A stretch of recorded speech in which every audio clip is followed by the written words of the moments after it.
Hello everyone, I hope you all have understood the previous three laws that were, I am repeating, law of pair factor, law of dominance and law of segregation. And law of dominance and law of segregation we have studied with the help of monohybrid cross. Monohybrid cross means when we take one character and one pair of traits while crossing two homozygous individuals. Now this fourth law is law of independent assortment. Assortment means also separation, but here the separation or segregation of factors will be independent of each pair, right? They will thing is the same, that they are not affecting each other, but they, because of the more number of factors present over here, there will be independent separation or independent assortment. So it can be explained with the help of a dihybrid cross. In dihybrid cross, we take two characters. Two characters are seed shape and seed color, and that we are taking in terms of pea plant, because Mendel's work was on pea plant and we are studying those crosses which were performed by Mendel.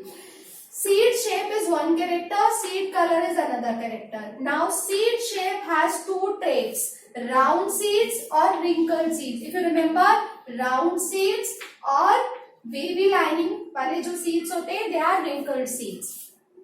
Roundness is dominant and wrinkleness is recessive trait. Seed color has two traits, yellow seeds or green seeds. Yellow is dominant and green is recessive. Actually 7 pair of traits which were studied by Mendel on pea plant, he already explained that which one is dominant and which one is recessive, and these were experimentally proved by other biologists later on.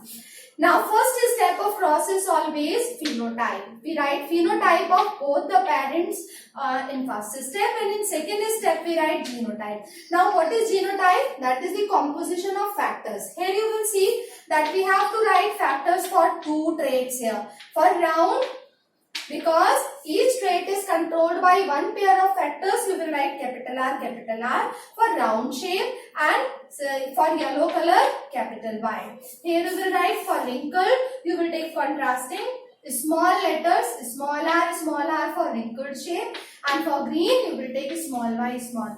Don't take G here for green color, it will be small letter of the factor which you have taken for dominant trait. Now what is the step 3? Step 3 is gametes. These gametes will be one from each trait. So it will be capital R and capital Y. Number of factors are reduced to half in gametes. Here you will have small r and capital Y. One factor for each trait will be taken. Now what type of pollination for raising first generation? It is cross pollination. In cross pollination, you will find both the gametes fuse. They form capital R, capital Y, small y, and these are F1 generation plants.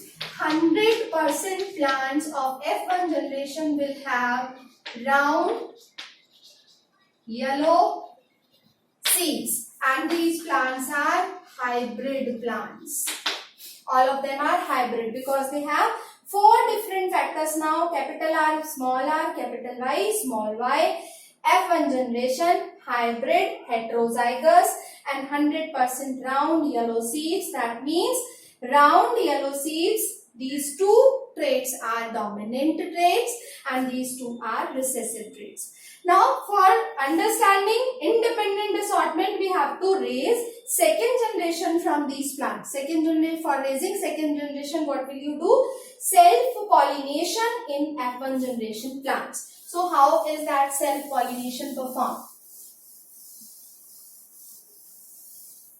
We continue from here, capital R, capital Y, small y, F1 plants, and what is next? Self-pollination. Self-pollination among first generation plants. So they will form gametes. Again in the same way, we write twice, as a male and as a female.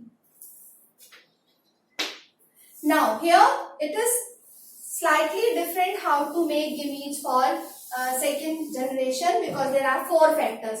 There are 4 factors. They will form 4 types of gametes: capital R, capital Y, capital R, small y, small r, capital Y, and small r, small y. Same thing you will find here. They will have capital R, capital Y, capital R, small y, small r, capital Y, and small r. What are these? These are the gametes produced for raising second generation. Right? So in this case, these gametes will be copied now on a Punnett square. I am holding it for a second so that you can copy down, and then we will make a Punnett square here. I hope you have done, because the space is less. These vectors will be copied on a Punnett square, which will have 16 small squares, 1, 2, 3, 4, and divide both the ways, 1, 2, 3, 4. Male gametes on the upper axis, female gametes on the lower axis.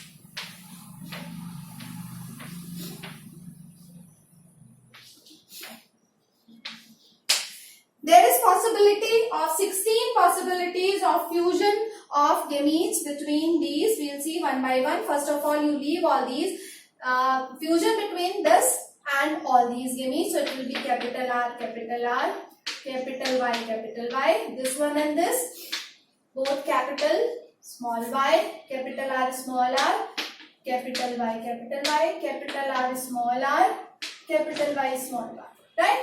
Now, leave this. Start with this gamete, capital R, first line say. Small y, both are small y. This is capital R, capital Y, small y, capital small r, small y, both are small.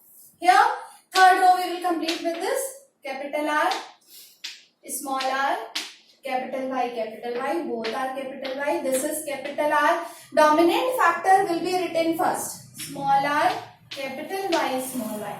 Be very careful while writing this, otherwise their phenotype will change and genotypic ratio will also change. So in that case, here we have small, capital and capital Y, small r, capital and small y. Last row, now with this, capital Y, small y, capital R, small y, and this will be small, capital small, and last will be all small. It is called F2 generation. Now in this generation we have to work out what is their phenotype. ये सारे क्या हैं? These all are genotypes. Now we have to work out what is their phenotype. Phenotype means which one are round, which one are wrinkled, which one are green or yellow, etc.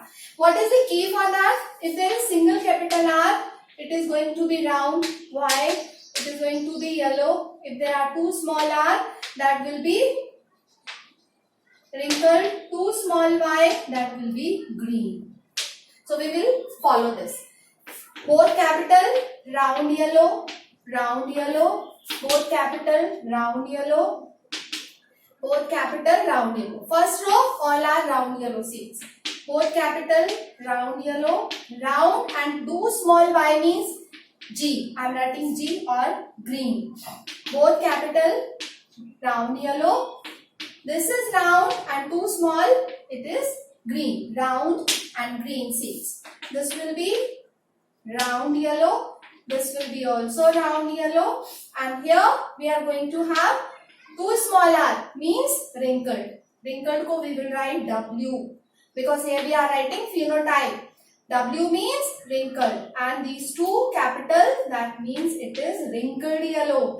It is also wrinkled yellow. It is also wrinkled yellow. And these two left, round yellow and round green. This one, last one is homozygous, that is wrinkled green.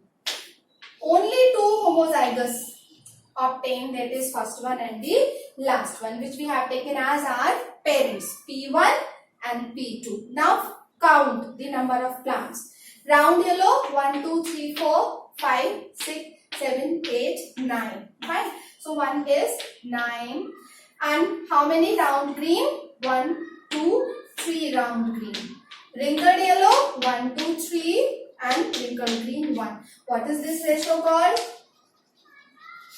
Phenotypic ratio. And in this ratio you have to write neatly this way. 9 plants are round yellow, 3 are round green, 3 ratio are wrinkled yellow and 1 ratio are wrinkled green.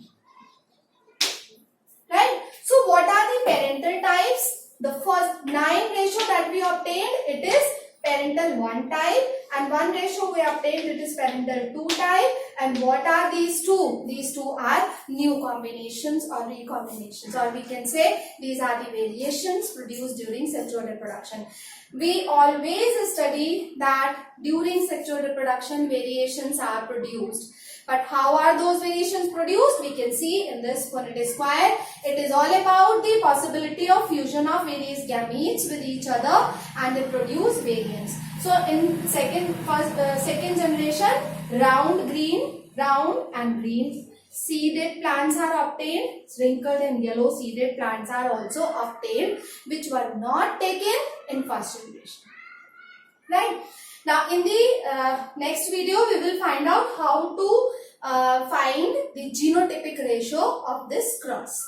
Till then you practice it, and I will be giving you one more example to make a Punnett square of another dihybrid cross. Thank you.